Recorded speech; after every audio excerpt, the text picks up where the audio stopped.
अच्छा बेटा, इस वीडियो में हम 2023 में आने वाले क्वेश्चंस को डिस्कस करेंगे जो एनईडी में आज आए हैं मॉर्निंग शिफ्ट में। तो सबसे पहला क्वेश्चन इसमें लिखा हुआ है ए यूनियन बी का कॉम्प्लीमेंट क्या होता है। तो भाई सिंपली ये बराबर होता है ए इंटरसेक्शन बी का, A complement intersection B complement. सही है, बस आपने ये करना होता है कि कॉम्प्लीमेंट जब दोनों पे डिस्ट्रीब्यूट होगा तो जो आपके पास यहाँ पे ऑपरेटर मौजूद है, यूनियन से इंटरसेक्शन बन जाता है, इंटरसेक्शन से यूनियन बन जाता है, जिसको हम कहते हैं डी मॉर्गन्स थ्योरम। ठीक है।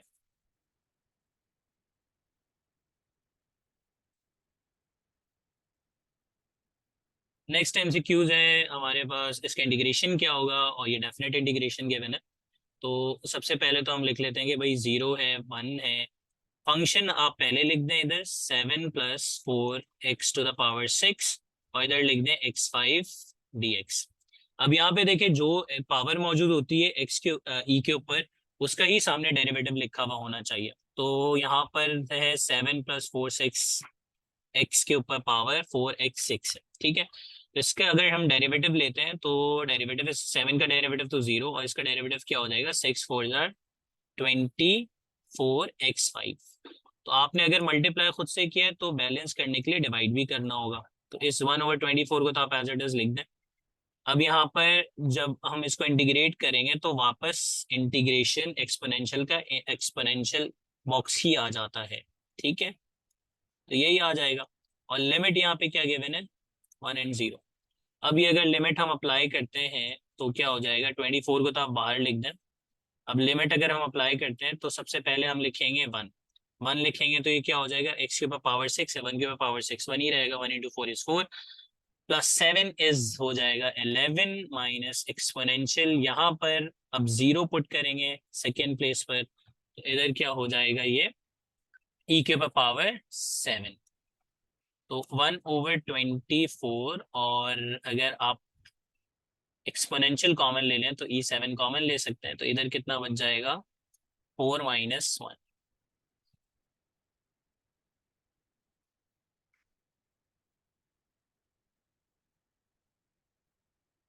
क्वेश्चन नंबर 3 में इसका इंटीग्रेशन पूछ रहे हैं, तो आप एक्सपोनेंशियल के साथ भी इसको इंटीग्रेट कर दें। यहाँ पे यकीनन x लिखा हुआ होगा। ठीक है, और फिर आप x² को भी इंटीग्रेट कर दें। तो एक्सपोनेंशियल x का इंटीग्रेशन एक्सपोनेंशियल ही होता है, इसका इंटीग्रेशन क्या हो जाएगा, x³ / 3 + c।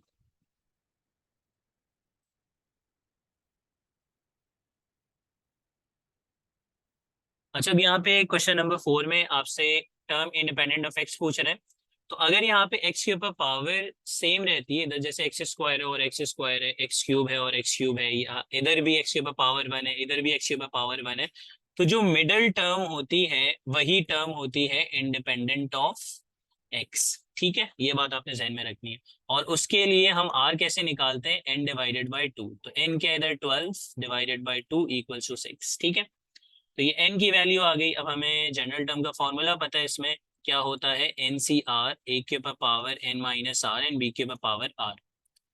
NCR निकाल रहे हैं, n क्या है, 12 है, 12c6 लिखेंगे इनटू a। अच्छा, अब इंडिपेंडेंट ऑफ x है तो x लिखने की जरूरत ही नहीं है, x नहीं आएगा तो x की जगह 1 लिख दें। ठीक है, 1, फिर n - r करेंगे तो ये 6 आ जाएगा, और इधर क्या बचेगा, -2/1, और इधर r आ जाएगा। ठीक है, तो 12c6।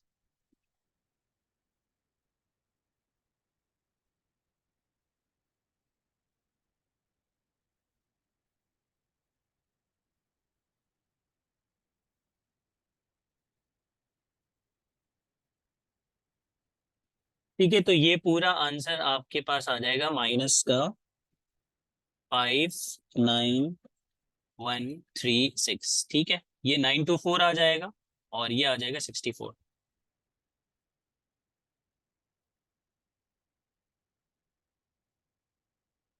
क्वेश्चन नंबर 5, एसिम्पटोट्स हमें निकालना है। तो अगर आपका क्या है, transverse axis along with X axis है। ठीक है, अगर transverse axis along with X axis है तो इस कंडीशन में जो ट्रांसपोज एसिम्पटोट की इक्वेशन होती है वो होती है y equals two plus minus b over a x। ठीक है, तो भाई यहाँ पे क्या हो जाएगा, y equals two plus minus b क्या है यहाँ पर 5 है, और a क्या है यहाँ पर 6, तो 5/6 x। ठीक है, this is equation of asymptotes when transfers axis along with x axis.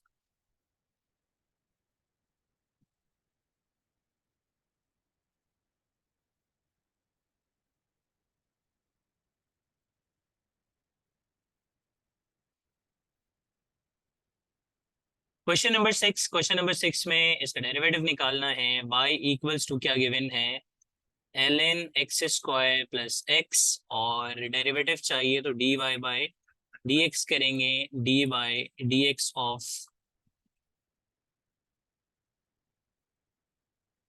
ln x square plus x। ठीक है, तो ln बॉक्स का डेरिवेटिव होता है, सबसे पहले हम लिखते हैं 1/बॉक्स और फिर सामने लिखते हैं बॉक्स का डेरिवेटिव। तो इसका डेरिवेटिव क्या होगा, 2x+1। तो हम लिख सकते हैं कि भाई 2x+1 डिवाइडेड बाय,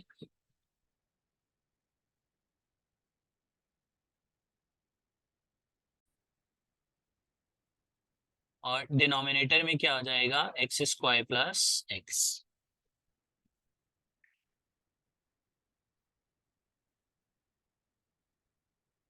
अच्छा, अब देखिए क्वेश्चन नंबर 7, इसमें ऑप्शंस जो गिवन होंगी, लाइक इस तरह से ऑप्शंस गिवन होंगी शायद 1/3, 4n-3, और ऑप्शन बी होगी 1/3, 5n-6। ठीक है, ऑप्शन गिवन होंगी, इस तरह का क्वेश्चन हमने किया हुआ है। उसमें हम n की जगह पुट करेंगे 1। सही है, जिस ऑप्शन में आपको 1/3 आज मिल जाएगा वो वाली ऑप्शन करेक्ट होगी। ठीक है, ये 2022 वाले पास पेपर में मैंने सॉल्व करवाया हुआ है, तो यहाँ पे इसको मैं नहीं करवा अभी फिलहाल।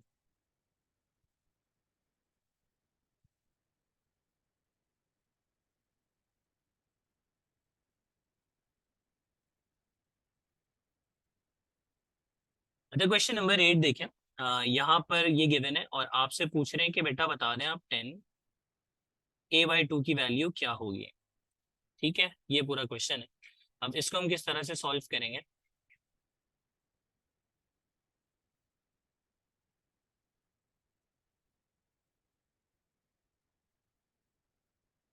तो इसको आप a/2 को जो है ना आप थीटा समझें।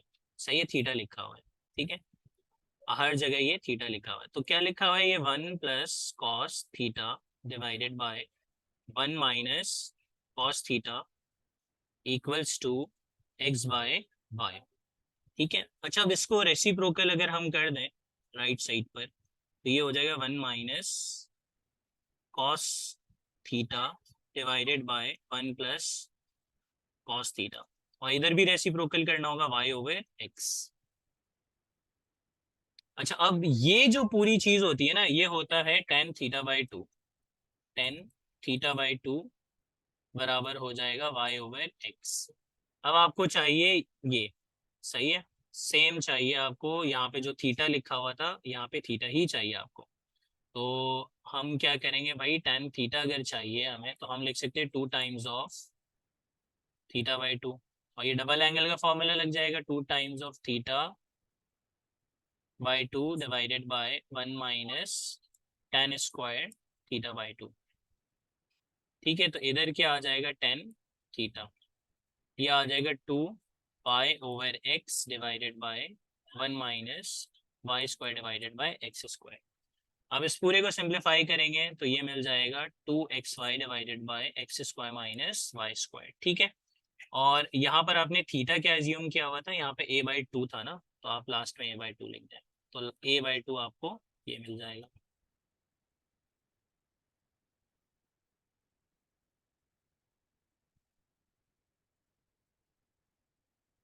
भाई 0 फैक्टोरियल भी 1 के बराबर होता है और 1 फैक्टोरियल भी 1 के बराबर होता है।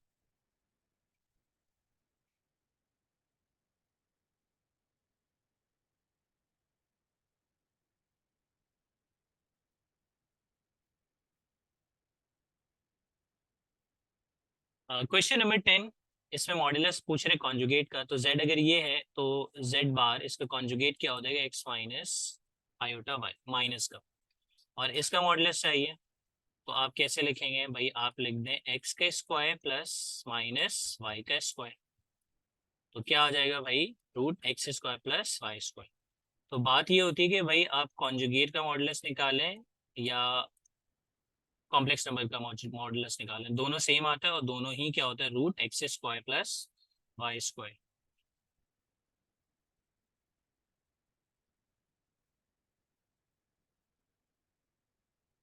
अच्छा, अब ये वाले क्वेश्चंस आते हैं मैट्रिसेस से रिलेटेड, तो भाई अगर ए इक्वल्स ए टी, ए का ट्रांसपोज लें और ए आ जाए तो इसको हम कहते हैं सिमेट्रिक। अगर ए ट्रांसपोज निकाला माइनस ए आ गया तो इसको हम क्या कहते हैं, स्क्यू सिमेट्रिक। ठीक है, और अगर आपने जो है वो ए स्क्वायर निकाला, ए आ गया, इसको हम कहते हैं आइडम पोटेंट। ठीक है, और अगर फॉर एग्जांपल आपने ए स्क्वायर निकाला, आई आ गया,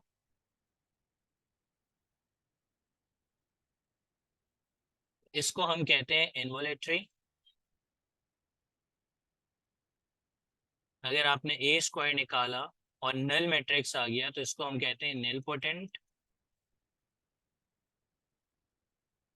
और अगर आपने ए क्यूब निकाला या फिर ए टू द पावर 4 निकाला, एग्जाम्पल के तौर पे मैं लिखता हूँ ए क्यूब, ए क्यूब निकाला और वो मिल गया ए, तो इस तरह के मैट्रिक्स को हम कहते हैं पीरियोडिक मैट्रिक्स। ठीक है, अगर ए स्क्वायर इक्वल्स टू ए आ रहा है तो आइडम पोटेंट है, लेकिन अगर ए क्यूब या ए फोर ए आ रहा है तो वो फिर पीरियोडिक मैट्रिक्स होगा और उसका पीरियड होगा के। इस मैट्रिक्स का जो पीरियड होगा वो होगा के। ठीक है, जैसे इस वाले मैट्रिक्स का अगर हमें पीरियड बताना हो तो ए क्यूब को हम कैसे लिख सकते हैं, 2+1, तो इसका पीरियड क्या होगा 2।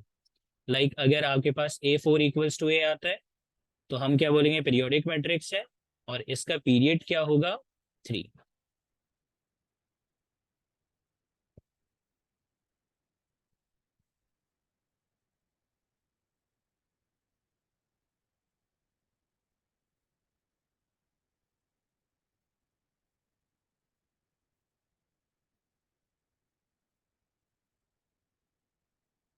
क्वेश्चन नंबर 13, इसमें आपको पता है भाई cos alpha cos beta minus sine alpha sign beta. ठीक है, बराबर भाई किसके होता है, ये बराबर होता है कॉस अल्फा प्लस बीटा के। ठीक है, तो यहाँ पर ये क्या बन जाएगा भाई, कॉस 10+20 कॉस 30 डिग्री, और कॉस 30 डिग्री क्या होता है हमारे पास, √3/2।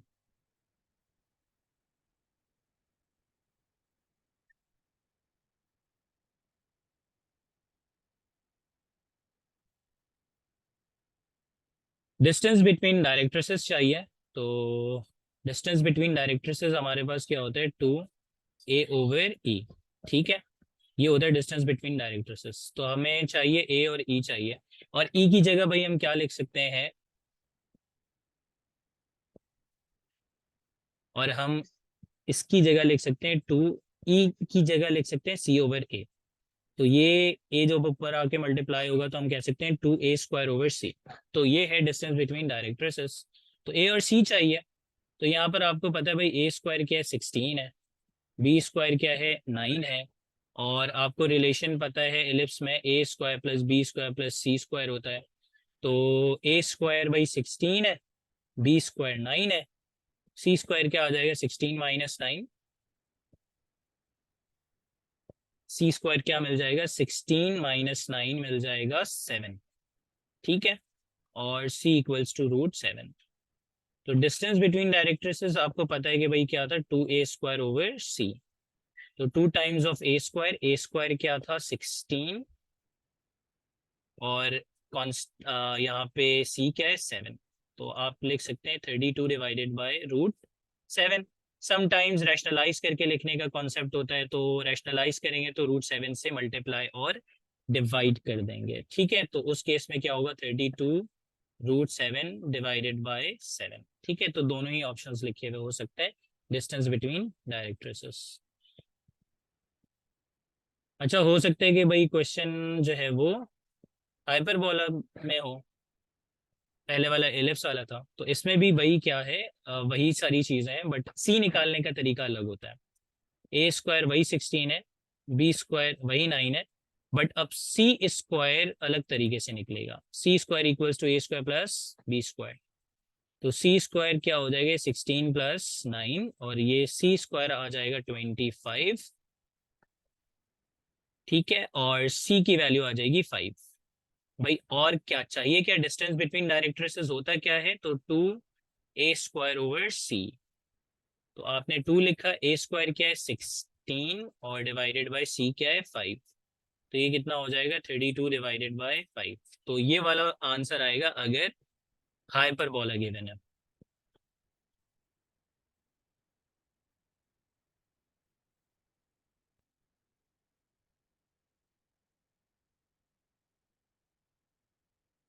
तो ये बड़ा सिंपल सा सवाल है, ये क्या हो जाएगा भाई। अब यहाँ पे जो आपका कॉन्सेप्ट चेक करना चाह रहे हैं वो ये चेक करना चाह रहे हैं कि आपको पावर रूल वगैरह सब कुछ सही पता है। तो अगर पावर पे पावर है तो हम ये क्या करेंगे, 2 3 आर 6। और यहाँ पे जब बेसिस मल्टीप्लाई हो रही होती है तो पावर मल्टीप्लाई नहीं होती, ऐड होती है, तो ये क्या आएगा 5। तो ये वाला कॉन्सेप्ट आपका चेक करना चाह रहे हैं यहाँ पे।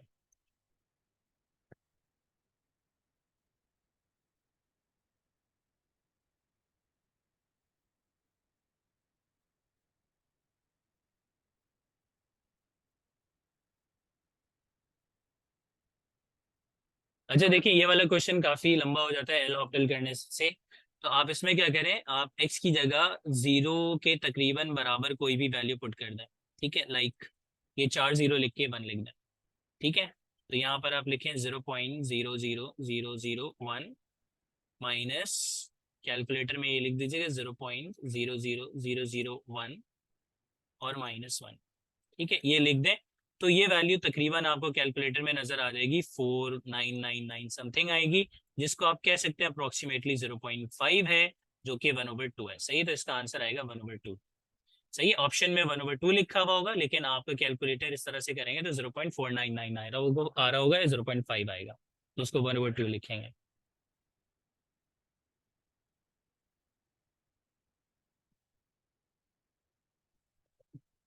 क्वेश्चन नंबर 20, इसको आप कॉस स्क्वायर थीटा पर स्क्वायर साइन स्क्वायर थीटा इसके पर square divided by cos square theta minus sine square theta लिख सकते हैं। ठीक है, यहाँ पे आइडेंटिटी अप्लाई कर दें तो ये हो जाएगा cos square theta plus sine square theta into cos square theta minus sine square theta divided by cos square theta plus sine square theta. तो ये प्लस वाला, अच्छा नहीं, सॉरी माइनस है इधर, माइनस वाला कैंसिल हो जाएगा, प्लस वाला क्या हो जाएगा 1 बन जाएगा, तो फाइनल अल्टीमेट आंसर इसका 1 मिलेगा।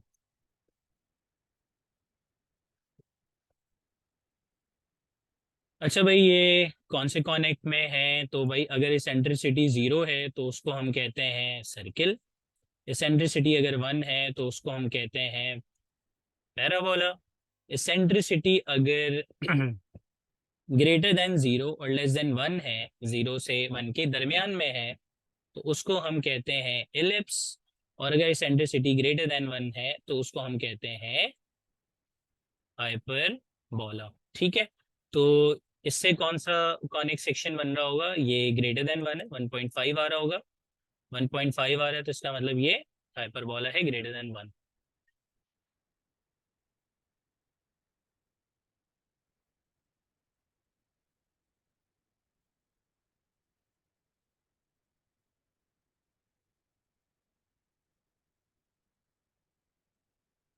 एक वेक्टर गिवन है 2i + 3j - k, इसका मैग्नीट्यूड निकालना है, तो मैग्नीट्यूड क्या होता है भाई, √x² + y² + z²। तो 2 का स्क्वायर 4, 3 का स्क्वायर 9 और 1 का स्क्वायर 1। तो ये क्या हो जाएगा, √14। अच्छा, क्वेश्चन नंबर 23 ये मैं एंड में करवा दूंगा। ये दरअसल जब आपसे एरिया पूछा जाता है और तीन वर्टेक्स गिवन होते हैं, नहीं वर्टेक्स तो तीन ही है, अगर कोऑर्डिनेट्स तीन होते हैं तो उसमें यहाँ पे वेक्टर का कॉन्सेप्ट यूज होता है और यहाँ पे हम जो ट्राइंगल का कॉन्सेप्ट होता है, इक्वेशन ऑफ ट्राइंगल चैप्टर 3 में जो पढ़ा था वो वाला कॉन्सेप्ट यूज होता है। तो मोस्ट प्रोबेबिलिटी प्रोबेबली जो है वो क्वेश्चन नंबर 4 की तरह क्वेश्चन बना होगा, 24 की तरह बना होगा। खैर मैं दोनों ही सॉल्व करवा देता हूँ, 24 पहले करवा देता हूँ।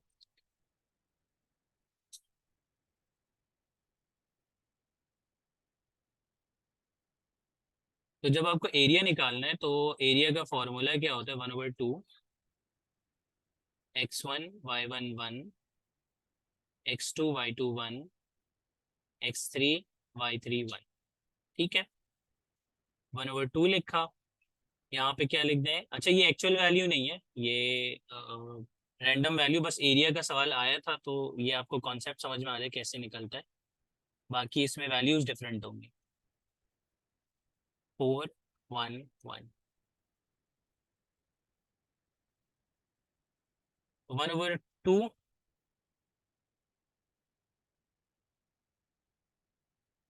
1/2। और अब हम इसको एक्सपेंड करेंगे तो अगर रॉ 1 से एक्सपेंड करें तो 1 लिखेंगे। ठीक है, इसके कॉलम रॉ को स्किप करेंगे तो ये क्या आ जाएगा, 1 -1, फिर -2 आ जाएगा, फिर 5 1s are 5 minus 1 4s are 4, फिर प्लस आ जाएगा 1, इसके कॉलम रॉ को स्किप करेंगे 5 -4, तो 1/2, ये तो 0 आ गया, -2 इंटू 1 प्लस 1 इंटू 1, 1/2, 0 -2 प्लस 1, तो ये कितना आ जाएगा, माइनस का 1/2। ठीक है, लेकिन एरिया क्योंकि हम हमेशा प्लस में लिखते हैं तो इसको हम प्लस में ही काउंट करेंगे, 1/2।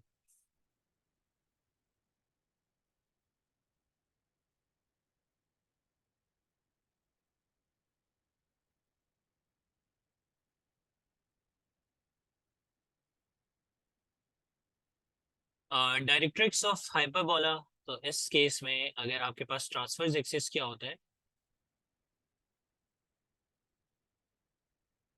अगर transverse axis along with x axis है तो उस केस में जो डायरेक्ट्रिक्स हमारे पास आती है वो क्या आती है, x equals two plus minus a/e। ठीक है, और a/e को आप क्या लिख सकते हैं, अभी मैंने थोड़ी देर पहले करवाया था, a²/c। तो a चाहिए और c चाहिए, तो हमें पता है कि भाई इसमें हमारे पास c² equals to a² plus b² होता है हाइपरबोला में, और c² हमें चाहिए, तो a² क्या होगा, 25, बी सही है, ए पॉजिटिव वाला हम लेते हैं वो a² होता है, नेगेटिव वाला b² होता है। ठीक है, तो ये आ जाएगा 36, c² इक्वल्स टू 25 61,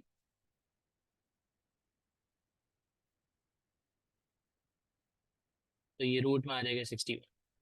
ठीक है, अच्छा अब आपको चाहिए डायरेक्ट्रिक्स इक्वेशन, तो वो क्या होगी, x equals two plus minus a² क्या होगा, 25 डिवाइडेड बाय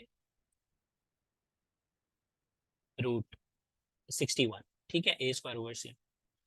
अच्छा, अब ये डिफरेंट डिफरेंट तरीके से हो सकता है रैशनलाइज कर दिया हो, तो 25 रूट 61 डिवाइडेड बाय 61 हो सकता है। और हो सकता है कि भाई 60 रूट 61 को इधर लाकर मल्टीप्लाई करा दियो, तो ये डिफरेंट डिफरेंट पॉसिबिलिटी है।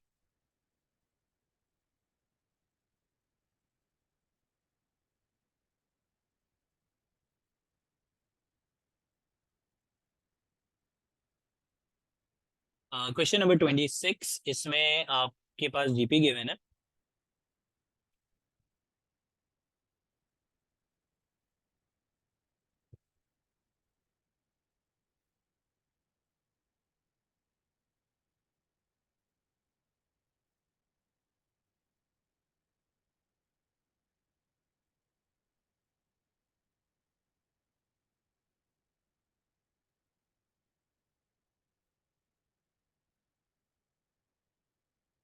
अच्छा, इसमें मोस्ट प्रॉब्ली ये 4 नहीं हो, ये 6 गिवन होगा, ठीक है, क्योंकि 4 गिवन होगा तो ये क्वेश्चन काफी कॉम्प्लिकेटेड बन रहा है।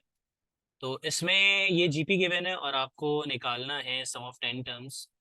तो अगर हम यहाँ पर देखें टी फाइव क्या होता है, AR4 45 है, और सेकेंड टर्म होती है AR विच इज 6। अगर मैं इन दोनों को डिवाइड करूँ, AR4 डिवाइडेड बाय AR, तो ये क्या आएगा 48 डिवाइडेड बाय 6। तो यहाँ पे बचेगा मेरे पास R³ और 48 डिवाइड बाय 6 मिल जाएगा 8। क्यूब रूट ले लेंगे तो ये 2 आ जाएगा, तो कॉमन रेशियो 2 आ गया। सम चाहिए तो सम ऑफ जीपी क्या होता है, SN equals to A R⁻n-1 divided by R-1। तो सम ऑफ 10 टर्म्स चाहिए, तो यहाँ पर A क्या हो जाएगा, अच्छा A भी निकालना है, तो आपको AR गिवन है, AR 6 है, AR इक्वल्स टू 6, तो आप R की जगह लिखेंगे 2, तो A आपको मिल जाएगा 3, ठीक है। तो ये 3 इंटू 2 और n की जगह लिखेंगे 10-1 डिवाइडेड बाय 2-1। S10 क्या हो जाएगा 3 इंटू, ये होता है 1024 और -1 करेंगे तो याद आएगा 1023। 3 से मल्टीप्लाई करेंगे, 3 3 जार 9, 3 2 जार 6, 0 3, 3069।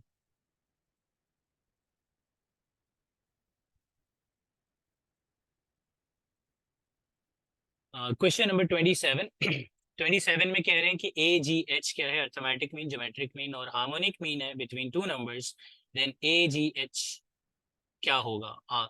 सबसे पहले इसमें कुछ भी शायद पूछा जा सकता है, लाइक हो सकता है कि आपसे पूछा हो कि कौन सी सीरीज बन रही है, तो हम कहेंगे AGHRNGP, ठीक है, ज्योमेट्रिक प्रोग्रेशन होगा।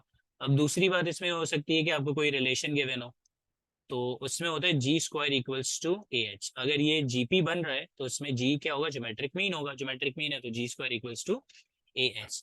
अब इसमें थर्ड चीज ये भी होती है कि भाई अगर ये सीरीज A अर्थमेटिक मीन है, G ज्योमेट्रिक मीन है और H हार्मोनिक मीन है, और ये दो पॉजिटिव नंबर्स के बिटवीन में है, तो इसमें खास बात ये होती है कि आपका जो A होता है it is less than G and less than H, ठीक है।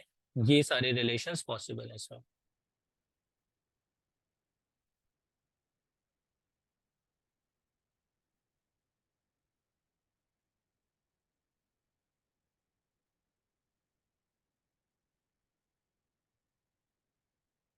अच्छा, क्वेश्चन नंबर 28 फोकस यहाँ पे पूछ रहे हैं। तो सबसे पहले इसको स्टैंडर्ड फॉर्म में कन्वर्ट करता है, तो y+3 whole square divided by 36 minus x+2 whole square divided by, और यहाँ पर क्या आ जाएगा 4 इक्वल्स टू 1। इसको जब आप कंपेयर कराएंगे तो इससे कंपेयर करवाएंगे, y-k का whole square divided by A² minus x-h का whole square divided bye B²। अच्छा, अब यहाँ पर अगर मैं देखूं h, हमें क्या मिल रहा है, विच इज सेंटर।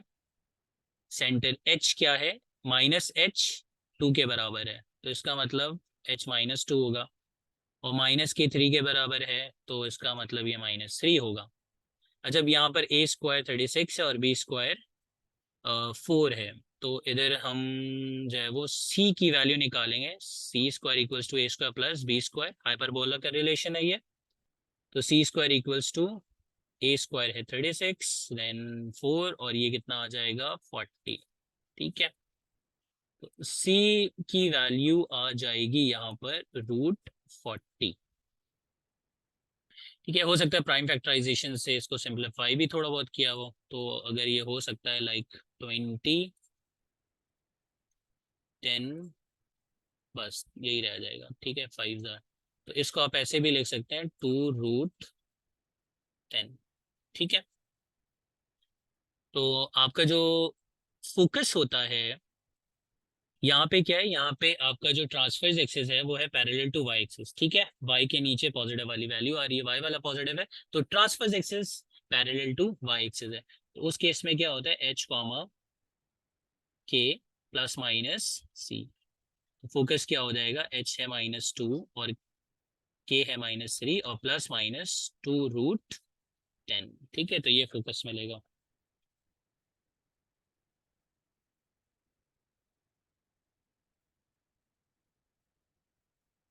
इन दो वेक्टर्स के बिटवीन में आपने एंगल निकालना है, तो एंगल निकालने का हमारे पास फॉर्मूला क्या होता है, cos theta equals to A dot B divided by A का मैग्नीट्यूड एंड बी का मैग्नीट्यूड।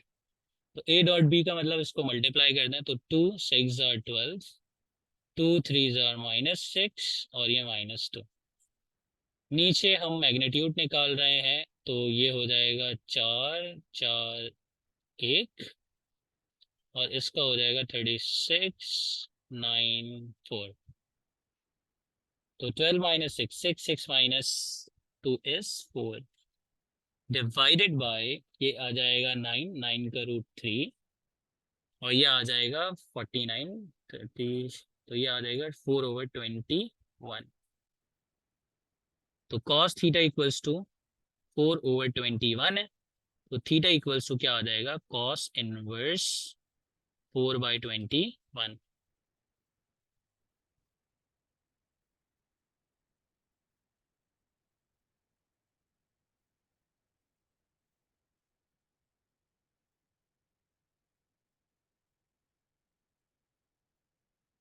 अच्छा, if two vectors are perpendicular then A की वैल्यू परपेंडिकुलर होते हैं तो उनका डॉट प्रोडक्ट 0 के बराबर होता है।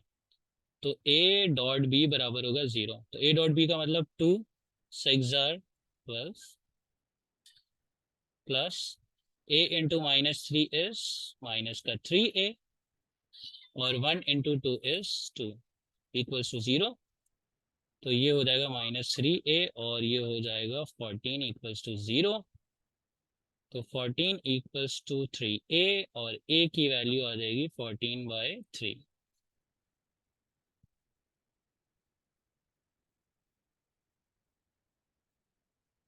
क्वेश्चन नंबर 13 में सम ऑफ रूट्स पूछ रहे हैं। सम ऑफ रूट्स होता है -b/-b क्या है यहाँ पर, -k और a क्या है यहाँ पे 1। सो k।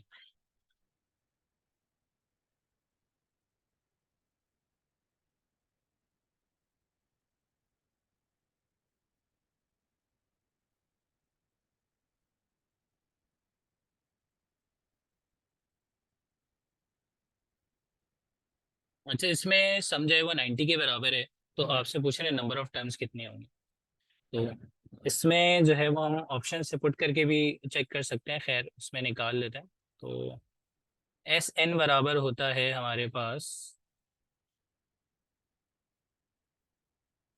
n/2 2a plus n-1 into D. SN n/2 और 2a क्या हो जाएगा, -16 प्लस n-1। कॉमन डिफरेंस यहाँ पे 2 का चल रहा है। तो SN इक्वल्स टू n/2 और ये हो जाएगा -16 प्लस 2n-2। SN 90 गिवन है और ये आ जाएगा n/2 2n-18 n/2। अच्छा,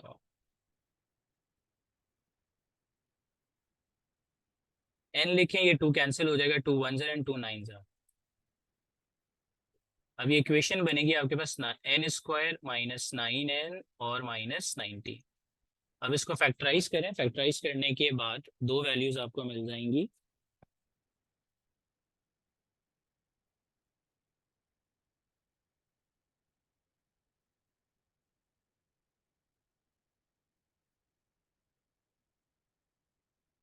तो जब आप फैक्टराइज करेंगे तो आपको n की दो वैल्यूज मिलेंगी।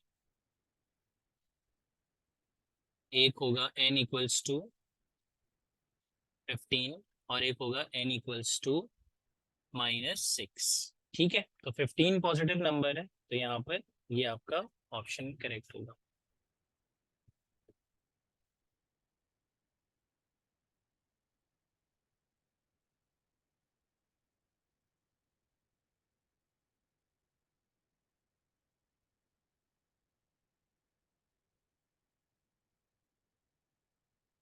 अच्छा, इधर लिखा हुआ है ऑप्शन यहाँ पे गिवन है, तो 15 is correct answer.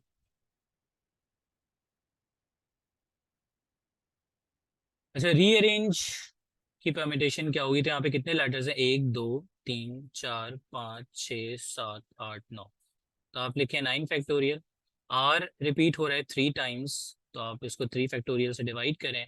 E repeat हो रहा है 2 टाइम्स, तो 2 फैक्टोरियल से डिवाइड करें। ए रिपीट हो रहा है 2 टाइम्स, तो 2 फैक्टोरियल से मजीद डिवाइड कर दें। उसके अलावा यहाँ पर और कुछ भी रिपीट नहीं हो रहा।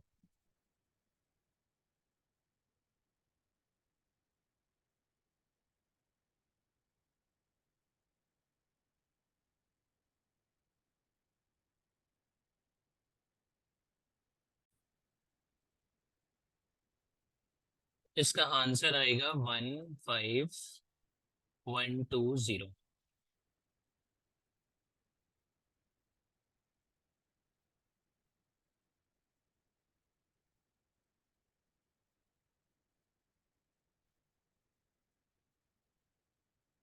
Question number 34,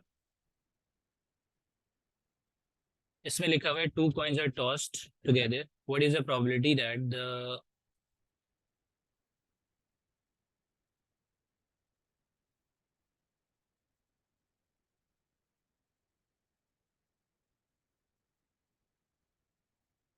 2 coins are tossed together, what is the probability that the obtaining 2 heads, 2 heads की probability क्या होगी। तो जब 2 कॉइन्स आप फ्लिप करते हैं तो उसके टोटल आउटकम्स होते हैं 4। हेड हेड आ सकता है, हेड टेल आ सकता है, टेल हेड आ सकता है, और टेल टेल आ सकता है।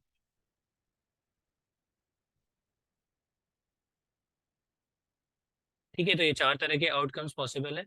तो ऑब्टेनिंग 2 हेड्स, 2 हेड्स आने की प्रोबेबिलिटी क्या होगी, 1/4।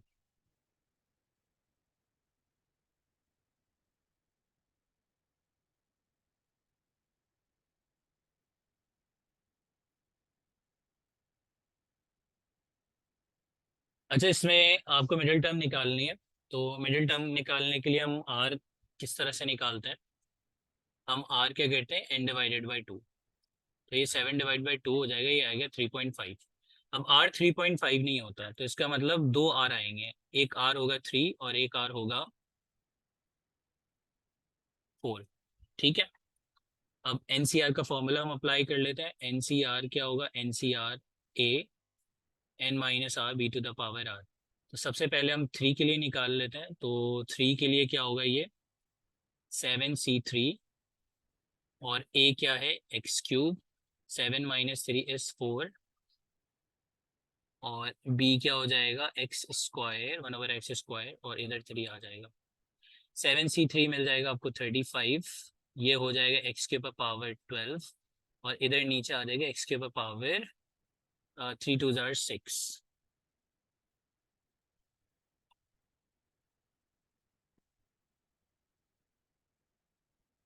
ठीक है, तो ये जब डिवाइड हो रहा होता है, बेसिस सेम होती है, तो पावर सब्ट्रैक्ट हो जाएंगी। तो 35x6 एक आंसर ये पॉसिबल होगा, और दूसरा हम आंसर निकालेंगे R4 से। तो उसके लिए अब क्या करेंगे, 7c4 a, और 7 - 4 करेंगे तो आ जाएगा 3, 1/x², r लिखेंगे विच इज 4। अच्छा, मिडिल टर्म्स के लिए जब हम एनसीआर की वैल्यू निकाल रहे होते हैं तो दोनों की सेम आती है, एक की 35 है तो दूसरे की भी 35 ही होगी, 3 3 9 हो जाएगा, नीचे क्या आ जाएगा, 8। तो ये आ जाएगा 35x। तो एक टर्म ये मिल रही है मिडिल टर्म, और एक ये मिल रही है, सही है, 2 मिडिल टर्म्स मिल रही है, 35x6 और 35x।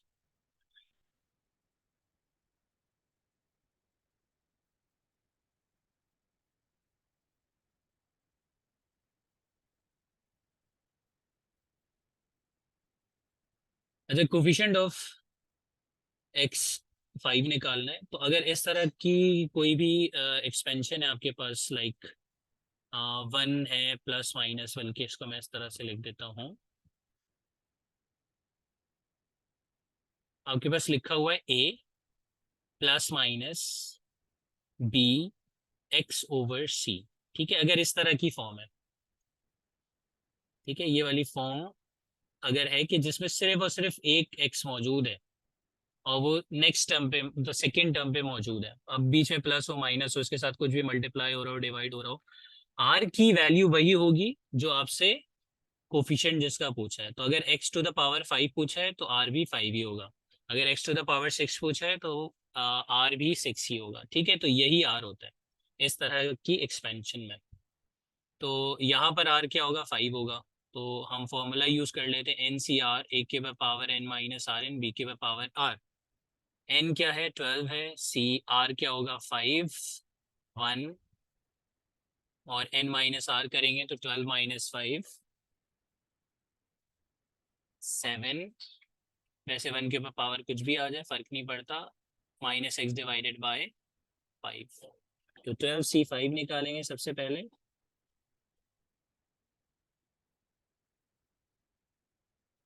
12C5 आ जाएगा 792, और इधर बच जाएगा माइनस एक्स के ऊपर पावर 5 डिवाइडेड बाय, और 2 के ऊपर पावर 5 का मतलब है 32।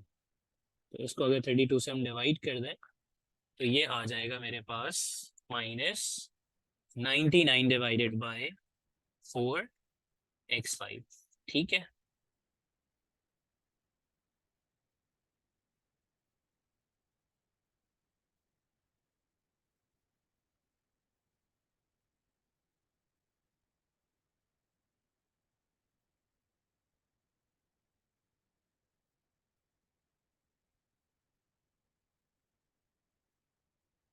भाई प्रोडक्ट ऑफ फ्रूट्स क्या होता है, प्रोडक्ट ऑफ फ्रूट्स होता है सी ओवर ए। सी के इधर 2 और ए के इधर 3, तो 2/3।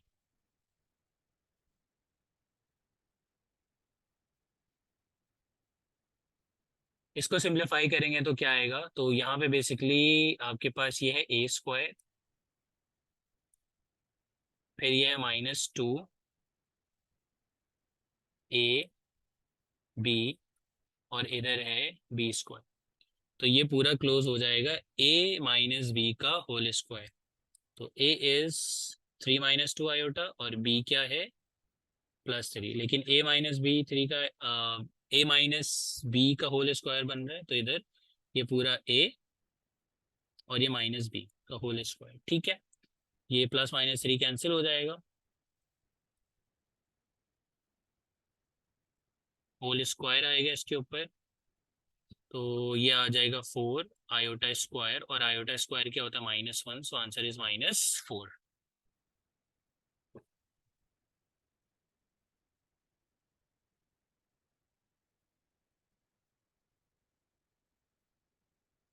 अच्छा, आयोटा के ऊपर पावर 4 का मल्टीपल देखते हैं, और वहां तक आप खत्म कर देंगे और फिर बाकी बच जाता है। लाइक 16 4 का मल्टीपल है, तो आप यहाँ पे लिखें आयोटा स्क्वायर। ठीक है, क्योंकि 16 के बाद 17 एंड और 18 बच रहा है। 32 की अगर हम बात करते हैं तो 32 बिल्कुल 4 के टेबल में आता है। ठीक है, 24 28 32। ठीक है, तो इसलिए आप यहाँ पे 1 लिख दें। -64 आता है 4 के टेबल में, और फिर यहाँ पर रिमाइंडर है 3। ठीक है, क्योंकि 64 के बाद क्या, 65 66 67, तो इधर आ जाएगा आयोटा क्यूब। आयोटा स्क्वायर होता है -1, ये +1, और आयोटा क्यूब होता है माइनस आयोटा, तो ये माइनस माइनस प्लस हो जाएगा, ये कैंसिल हो गया, और फाइनल आंसर इज आयोटा।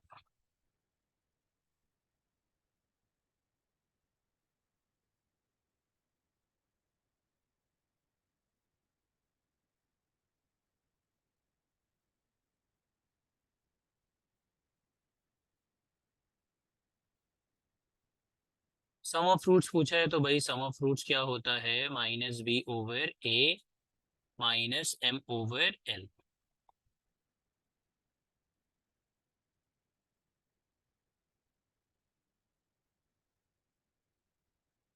इस वाले क्वेश्चन में आपसे पूछ रहे हैं कि फाइंड द मोमेंट। तो मोमेंट का जो हमारे पास फॉर्मूला है, मोमेंट क्या होता है, मोमेंट जो वेक्टर होता है वो क्रॉस प्रोडक्ट होता है आर क्रॉस एफ। ठीक है, तो यहाँ पे फोर्स बताया हुआ है, यहाँ पे आपने मोमेंट आर्म निकालना है। ठीक है, तो मोमेंट आर्म आप कैसे निकालते हैं? मोमेंट आर्म हम निकालते हैं R2 माइनस R1 करके। ठीक है, अच्छा अब यहाँ पे R2 और R1 क्या होता है? तो R1 जिस पॉइंट के अबाउट मूव करा रहे होते हैं, ठीक है, तो इस पॉइंट के अबाउट मूव करा रहे हैं, ये R1 है और ये R2 होगा। ठीक है, तो क्या लिखेंगे? 1 माइनस 12, ये R2 है और R1 जिस पॉइंट के अबाउट हम मूव करा रहे होते हैं। तो ये क्या आ जाएगा भाई? 1 माइनस, तो -1, और ये आ जाएगा +1। तो ये वेक्टर आ गया -I+J। अब क्रॉस प्रोडक्ट हम अगर निकालेंगे, तो क्रॉस प्रोडक्ट निकालने का क्या तरीका होता है?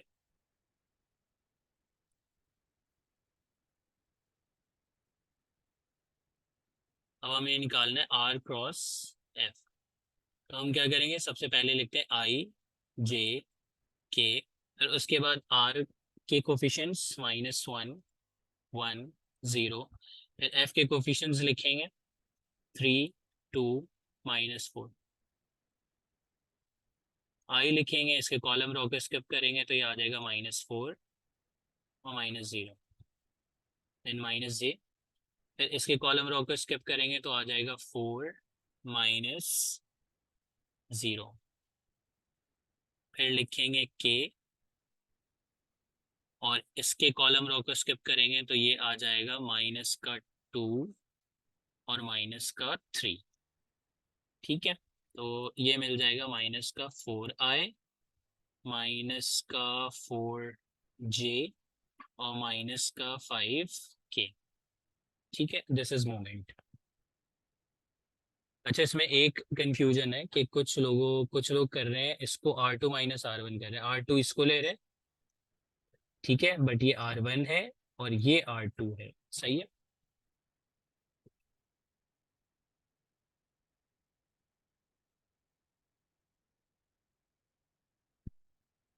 Question number 42, two dice are rolled, probability of obtaining different faces. ठीक है, तो सेम फेसेस कौन कौन से होते हैं? 1, 1, 2, 2, 3, 3, 6 ऐसे फेसेस होते हैं जो सेम होते हैं। तो 6 के अलावा 30 बचे जो नॉन फेस होते हैं, डिफरेंट होते हैं। ठीक है, तो 30/36 आ जाएगा, जिसको हम लिख सकते हैं 6 5s एंड 6 6s। अगर सेम फेस का पूछता तो वो 6/36, डिफरेंट फेसेस का है तो 36 में से आपने 6 माइनस कर देना।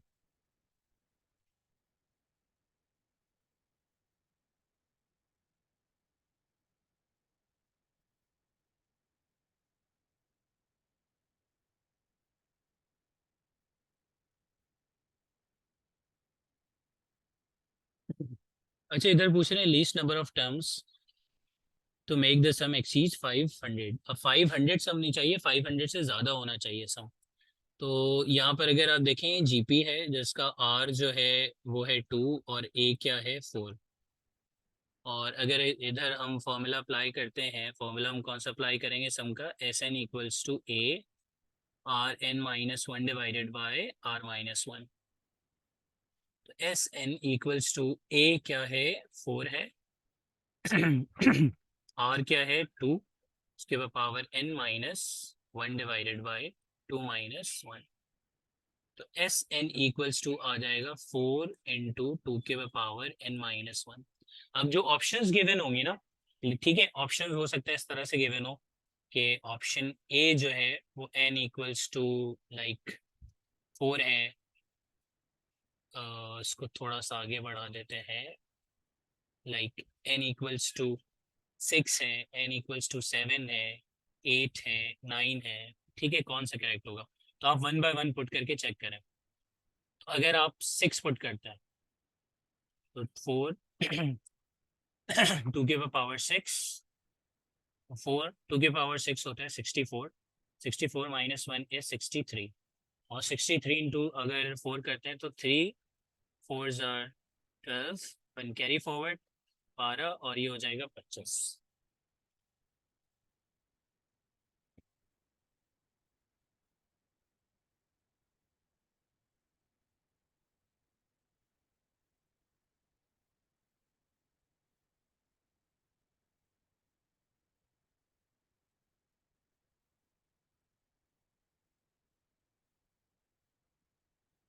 इसका मतलब ये ऑप्शन तो गलत हो गई, 6 नहीं हो सकता। 7 पुट करके चेक कर लें। 7 अगर पुट करते हैं तो 4 × 2 की पावर 7 - 1। तो 4 × 2 की पावर 7 क्या होता है? 2 की पावर 7 होता है 128। 2 की पावर 7 इज 128, -1 करेंगे 127, 4 से मल्टीप्लाई करेंगे तो ये आ जाएगा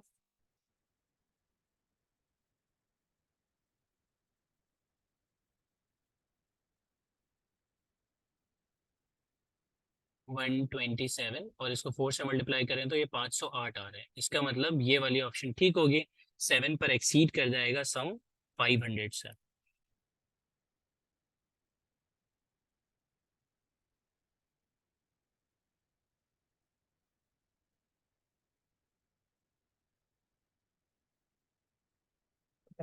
जब दो मैट्रिक्स मल्टीप्लाई हो रहे होते हैं, लाइक फॉर एग्जांपल आप ए को बी से मल्टीप्लाई कर रहे हैं, और इसका ऑर्डर है m इंटू एन और इसका ऑर्डर है n इंटू पी, तो ये मल्टीप्लाई तभी हो सकते हैं जब आपके पास ये दोनों सेम हो। अगर ये दोनों सेम है तो मल्टीप्लाई हो सकता है। इसका मतलब आप देख लें n और n सेम है, और ऑर्डर हमें क्या मिलता है? ये ऑर्डर मिलता है। ठीक है, जो इसके एक्सट्रीम टर्म नंबर्स होते हैं ये ऑर्डर हमें मिल जाता है। तो यहाँ पर हमें मिलेगा क्या? m into P. तो order of matrix A B का क्या होगा? ए बी को जब मल्टीप्लाई करेंगे तो उसका ऑर्डर क्या मिलेगा? m into P.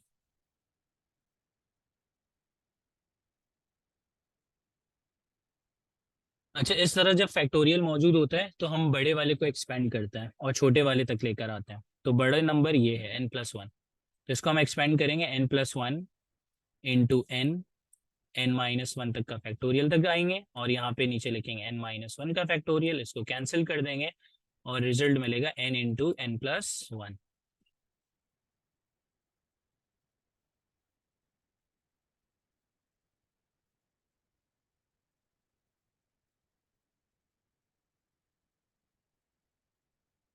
Forty six में यहाँ पर एंगल की जगह 45 पुट कर दें तो 2 × 45 इज 90, साइन 90, कॉस 90 होता है 0,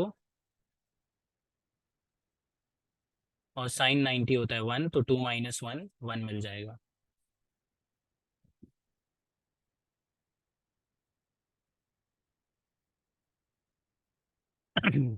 आई थिंक ये वाला हमने क्वेश्चन कर लिया पहले।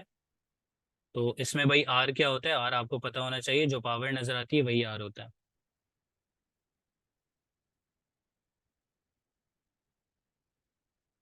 इसको सॉल्व करना है तो 3x को इधर ही रहने दें, कॉस को उधर शिफ्ट कर दें, तो ये कॉस इनवर्स 1/2 होगा। फिर 1/3 को लाके डिवाइड करते हैं। कॉस इनवर्स को हम आर्क भी लिखते हैं, आर्क कॉस 1/2। ठीक है, तो इस तरह से ऑप्शन में आपके पास लिखा हुआ होगा।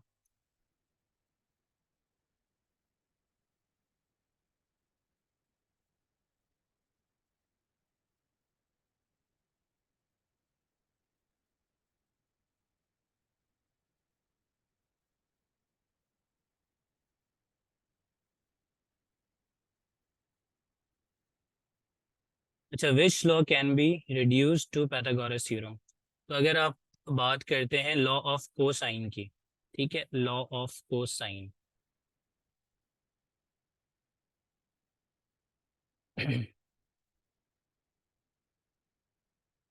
लॉ ऑफ कोसाइन, ठीक है, साइन रूल है, कोसाइन रूल है और टेंजेंट रूल है। तो उसमें जो कोसाइन रूल है, अगर हम उसकी बात करते हैं तो उसका फॉर्मूला क्या होता है? a² = b² + c² - 2bc cos alpha. अगर कॉस अल्फा की जगह आप अल्फा की जगह 90 अगर पुट कर दें, कॉस की जगह अगर 90 डिग्री पुट कर दें तो कॉस 90 जीरो हो जाता है। तो ये क्या बन जाएगा? x² = b² + c²। तो यहाँ पे दो साइड्स के स्क्वायर का सम थर्ड साइड के स्क्वायर के बराबर है, जिसको हम कहते हैं पैथागोरस थ्योरम।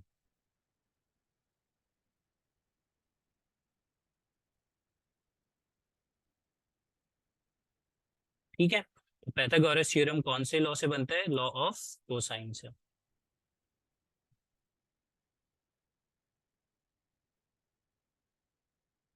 अच्छा, इधर साइन गिवन है और टेन साइन गिवन है और कॉस निकालना है, ठीक है। तो भाई हमें पता है sine square X plus cos square X equals to 1, और आपके पास साइन क्या है, 3/4 है, plus cos square X equals to 1, cos square X equals to 1 minus 3/4, तो ये क्या आ जाएगा 1/4।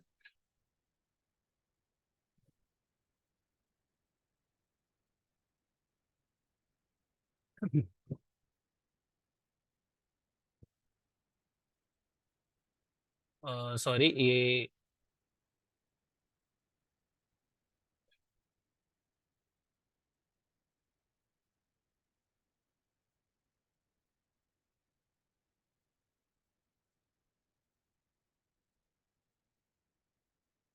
अच्छा अब देखिए, हमें पता है भाई sine square X plus cos square X equals to 1, sine square क्या हो जाएगा 9/16, प्लस कॉस स्क्वायर एक्स हो जाएगा 1, कॉस स्क्वायर एक्स क्या हो जाएगा 1 माइनस 9/16, कॉस स्क्वायर 16 माइनस 9 आपको मिल जाएगा 7,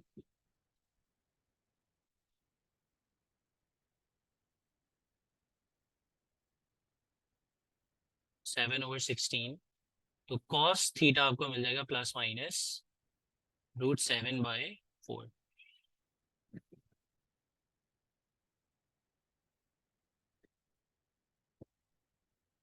ठीक है, अगर फर्स्ट क्वाड्रेंट होगा तो प्लस का ले लेंगे, ठीक है, और अगर सेकंड क्वाड्रेंट होता है तो फिर ये माइनस का आ जाएगा।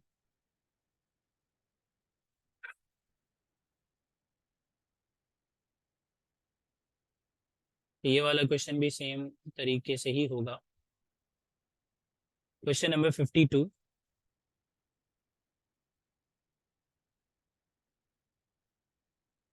क्वेश्चन नंबर 52 में आपके पास इक्वेशन गिवन है y equals to 6x5 minus 4x²। इसका अगर डेरिवेटिव हम ले लें तो इसका डेरिवेटिव कितना आ जाएगा 30 x के पावर 4, और ये आ जाएगा 8x। अब यहाँ पे पुट कर दें, आपको क्या निकालना है @1, तो 1 पुट कर देंगे तो इधर 30 ही आ जाएगा, इधर 80 आ जाएगा, और 30 माइनस 8 इज 22।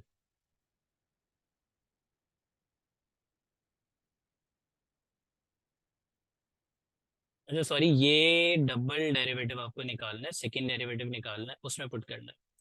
ठीक है, तो फर्स्ट डेरिवेटिव जब आपने निकाला है तो फर्स्ट डेरिवेटिव कितना आ रहा है 30x4 माइनस 8x। फिर सेकेंड डेरिवेटिव जब आप निकालेंगे तो ये आ जाएगा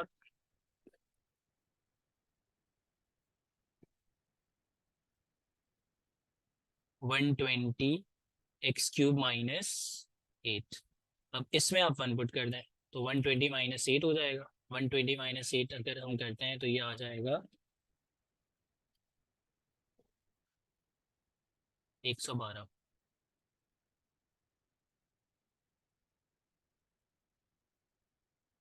आपके पास गिवन है f of x equals to sine X, और आपसे सेकंड डेरिवेटिव पूछ रहे हैं, तो फर्स्ट डेरिवेटिव जब निकालेंगे तो क्या आएगा कॉस एक्स, फिर इसका दोबारा डेरिवेटिव लेंगे तो कॉस एक्स का डेरिवेटिव, सेकंड डेरिवेटिव ये क्या आ जाएगा माइनस का साइन एक्स। ठीक है, तो साइन एक्स का second derivative minus sine x.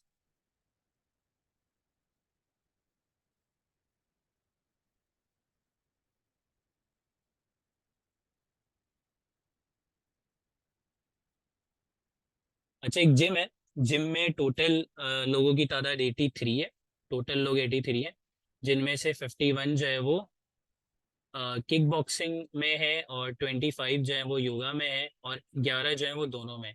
तो आपने बताना है जिम में ऐसे कितने लोग हैं जो कुछ भी नहीं कर रहे हैं।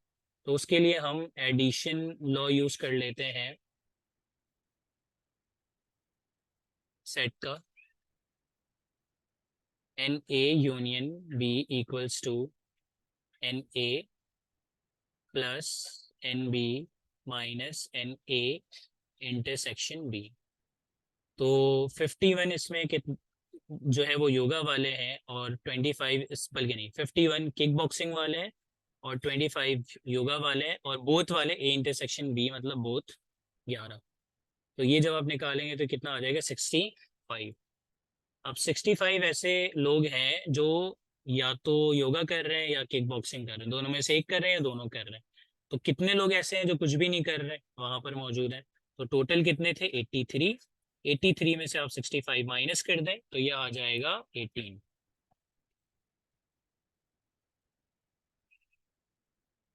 18 ऐसे लोग हैं जो कुछ भी नहीं कर रहे हैं।